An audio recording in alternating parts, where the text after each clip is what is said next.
Un saludo a todos. Continuamos con la serie sobre escatología, estos estudios reflexivos, introductorios que estamos llevando a cabo para que las personas puedan entender cuáles son los fundamentos básicos y necesarios, fundamentales, por ejemplo, para poder entender esta disciplina de la teología sistemática, esta área tan compleja de la teología sistemática. Como ustedes saben, las preguntas que ustedes vayan dejando a lo largo de estos estudios, vamos a hacer en la parte final luego, en una sección directamente de preguntas y respuestas, solamente de escatología, para poder entonces responder a todas las inquietudes que usted tenga. Ya vimos, por ejemplo, el retorno de Cristo a la tierra, qué eventos van a suceder o qué espera el creyente como tal. Como le había dicho anteriormente, recuerden que estamos todavía en la parte general de los fundamentos, los cuales todos los cristianos ortodoxos ciertamente creemos. Luego, cuando pasemos ya a lo que es la parte de las posturas milenarias, sobre la escatología, ya vamos a entrar en otros detalles de cómo el premilenialismo y el amilenialismo y el postmilenialismo entiende directamente algunos detalles de estos eventos que nosotros estamos describiendo de forma general, como el de hoy, que es la resurrección de entre los muertos. Porque el retorno de Cristo tiene implicaciones importantes para el creyente, como vimos en el estudio anterior, porque significa una esperanza de resurrección corporal, que fue una de las partes últimas de las cuales hablamos en el estudio la vez pasada. La esperanza de la resurrección se enseña en los dos testamentos y es fundamental para la fe cristiana. No puede ser un verdadero cristiano, no puede ser un verdadero cristiano ortodoxo y no creer en la doctrina de la resurrección. No se puede. Eso está arraigado en la misma médula de lo que es la fe cristiana. David, por ejemplo, habló del despertar en la presencia de Dios en el Salmo 17, versículo 15. Salmo 17, versículo 15, que dice: En cuanto a mí, veré tu rostro en justicia y estaré satisfecho cuando despierte a tu semejanza. David con esto, había una forma, había un entendimiento por lo menos básico, eh, eh, pequeño, tenue, de una resurrección futura, porque es un concepto que se fue desarrollando y que Dios fue iluminando con el tiempo a los autores sobre la resurrección futura que habría. Fíjense, por ejemplo, que el Pentateuco no habla directamente de la resurrección porque la revelación de Dios es progresiva y así es que Dios va actuando, le va dando por porciones a cada autor para que él vaya complementando lo que es esa revelación, que es lo que nosotros vemos a lo largo de todas las escrituras. Los hijos de Coré también expresaron la esperanza de que Dios los rescatará del poder de la muerte y los recibirá también en su presencia. Usted lo ve eso, por ejemplo, en el Salmo 49, 15, cuando dicen: Pero Dios redimirá mi vida del poder del Seol, porque Él me tomará consigo. El Seol, ya como habíamos estudiado anteriormente, es la tumba, pero también es el lugar de los muertos, o sea, donde iba el alma cuando moría. Era el entendimiento que yo tenía. El Seol era específicamente donde estaba toda persona que moría. Y él lo que está diciendo es que de ahí, de la tumba, del lugar de los muertos, Dios lo tomaría para él, lo tomaría para él. Entonces, los hijos de Coré mantenían una esperanza en la resurrección futura que vendría. Pero Asaf también tenía fe en que Dios lo guiaría a lo largo de su vida y cuando su vida se terminara, él lo recibiría en el cielo. ¿Dónde nosotros vemos eso? En el Salmo 73, versículo 24 y 25, que dice: Me has guiado según tu consejo. y después de ti, después me recibirás en gloria. ¿A quién tengo yo en los cielos sino a ti? Y fuera de ti, nada deseo yo en esta tierra. Mi carne y mi corazón desfallecen, mas la roca de mi corazón y mi porción es Dios para siempre. Entonces, Asaf también veía que aún, por ejemplo, después de la muerte, él lo iba a recibir directamente en su gloria, porque él era la porción que Asaf quería en su corazón. O sea, Dios era la porción que Asaf quería. Y por tanto, él tenía la confianza de que aún después de aquí, él se iba a ver en la presencia de Dios directamente. Isaías también aporta una declaración importante sobre la esperanza de la resurrección cuando en el capítulo 26 versículo 19, Isaías 26:19 dice, tus muertos vivirán, sus cadáveres resucitarán. Despertad y cantad, moradores del polvo, porque tu rocío, cual rocío de hortalizas, y la tierra dará sus muertos. Entonces, nosotros vemos también que en Isaías tenemos ya una expresión mucho más compleja, mucho más profunda y con más detalles que, que los otros escritos anteriores. Pero vamos a el texto principal del Antiguo Testamento sobre la resurrección de los muertos y el juicio final que se encuentra en el libro de Daniel, capítulo 12 versículo 2. Daniel 12:2.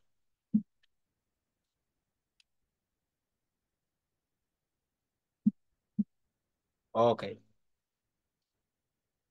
Daniel 12:2 dice, desde el 1, en aquel tiempo se levantará Miguel, el gran príncipe que está de parte de los hijos de tu pueblo, y será tiempo de angustia, la cual nunca fue desde que hubo gente hasta entonces, pero aquel tiempo será libertado tu pueblo y todo lo que se hayan escrito en el libro.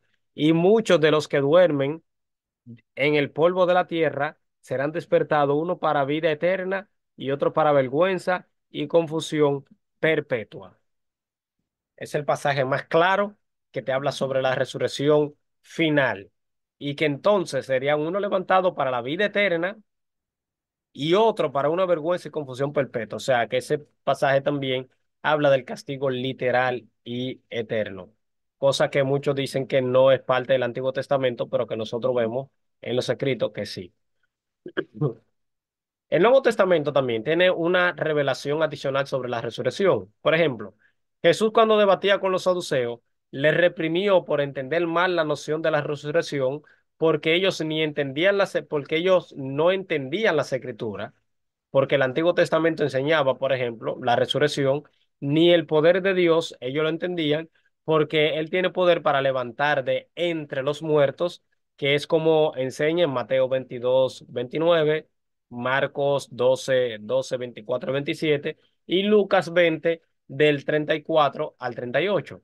Pero también nosotros vemos explícitamente en Juan capítulo 5 versículo 28 al 29 que Jesús habló de tal forma que recordaba la cita que yo le había dado anteriormente de Daniel, cuando explicó que los muertos oirán la voz de Cristo y saldrían uno para vida, uno para la resurrección de vida y otro para la resurrección de juicio.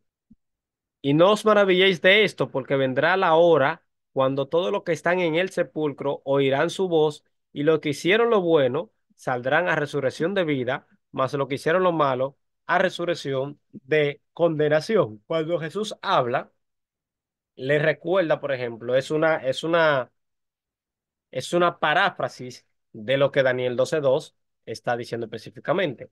Cristo también prometió vida eterna a quienes creyeran en Él y tenían la certeza de que Él lo resucitaría. Juan 6:39 al 40 dice, y esta es la voluntad del Padre que me envió, que todo lo que Él me diere, no pierda yo nada, sino que lo resucite en el día postrero. Y esta es la voluntad del que me ha enviado, que todo aquel que ve al Hijo y cree en Él tenga vida eterna, y yo le resucitaré en el día postrero. Cuando Cristo resucitó, por ejemplo, a Lázaro también, en,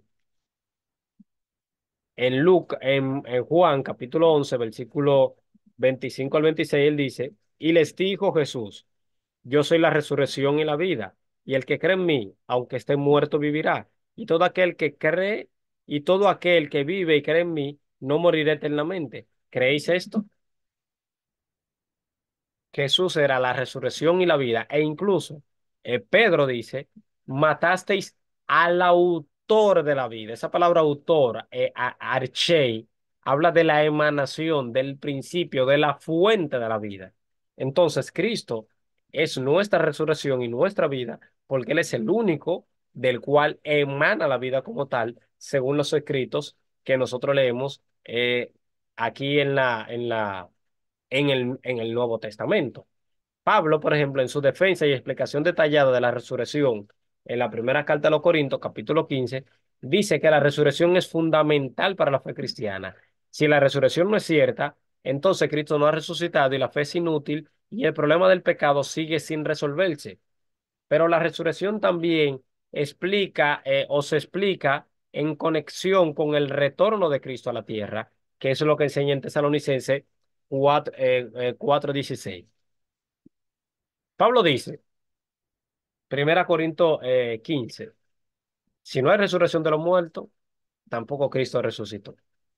Y si Cristo no resucitó, vana es entonces nuestra predicación y vana también en nuestra fe. Y somos hallados falsos testigos de Dios, porque hemos testificado de Dios, el que resucitó a Jesús, el cual no resucitó. Si en verdad los muertos no resucitan, porque si los muertos no resucitan, tampoco Cristo resucitó. Y si Cristo no resucitó, aún estamos muertos en nuestros delitos y pecados. Y entonces los que murieron en Cristo perecieron. Si en esta vida solamente esperamos en Cristo, somos los más dignos de conmiseración de todos los hombres. Si Cristo no resucitó, la fe cristiana es inútil, inútil, no sirve para nada. Por eso es que la doctrina de la resurrección era centrar en la predicación del Nuevo Testamento. Vamos a leer un ejemplo lo más breve posible en el libro de Hechos. Hechos 2:31, que dice, viéndolo antes, habló de la resurrección de Cristo, que su alma no fue dejada en el Hades, ni su carne vio corrupción. 4:2 dice, resentíos de que enseñaban al pueblo y anunciasen en Jesús la resurrección de entre los muertos. 4:33 dice, y con gran poder los apóstoles daban testimonio de la resurrección del Señor Jesús y abundante gracia era sobre todos ellos. 17:18 también, Hechos 17:18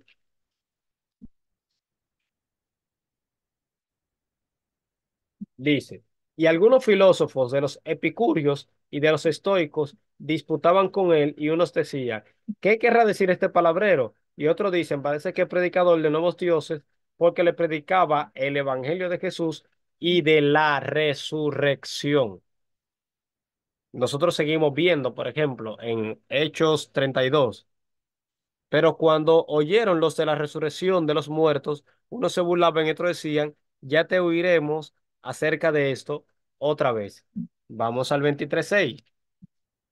Entonces Pablo, notando que una parte era de saduceos y otra de fariseos, alzó la voz en el concilio, varones hermanos, yo soy fariseo, hijo de fariseo, acerca de la esperanza y de la resurrección de entre los muertos, se me juzga. El versículo 8 dice, porque los saduceos dicen que no hay resurrección, ni ángel, ni espíritu, pero los fariseos afirman estas cosas. 24:15 dice, teniendo esperanza en Dios, la cual ellos también abrigan de que han de haber resurrección de los muertos, así de justos como de injustos.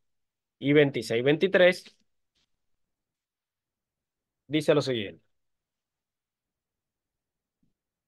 Que el Cristo había de padecer y ser el primero de la resurrección de los muertos para anunciar luz al pueblo y a los gentiles. Así nosotros podemos ver interminables referencias que el Nuevo Testamento hace de la resurrección y podemos ver también en ella la importancia de dicha doctrina. Sin esa doctrina no hay esperanza para el cristiano. Por eso es que Pablo le pidió a Timoteo que recordara la resurrección de Cristo en su segunda carta, en el capítulo 2 en el versículo 8.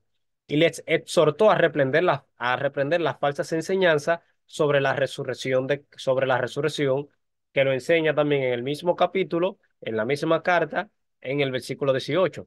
El Nuevo Testamento alcanza su plenitud con el anuncio de la resurrección de los justos, descrita en Apocalipsis como la primera resurrección, la cual somos aventurados y santos, los que tienen parte en la primera resurrección. ¿Por qué? Porque la segunda muerte, que es esa muerte de condenación final, no tiene potestad sobre estos, sino que seremos sacerdotes de Dios y de Cristo y reinaremos con Él 1000 años. En conclusión, la resurrección es la esperanza final del creyente, es una promesa de Dios. Es la reivindicación de que Dios respaldaba al Mesías de Israel. Es una, es también muestra del poder que tenía Cristo sobre la vida y la muerte, por el hecho de que la misma Escritura dicen que Cristo es la fuente, la emanación, el principio de la vida, el autor de la vida. Entonces, vive, predica y anda a la luz de la esperanza futura de que aunque tu cuerpo desfallezca y se desvanezca y un día esté en el polvo, tú vas a ser levantado de entre los muertos cuando Cristo venga aquí a la tierra por su pueblo.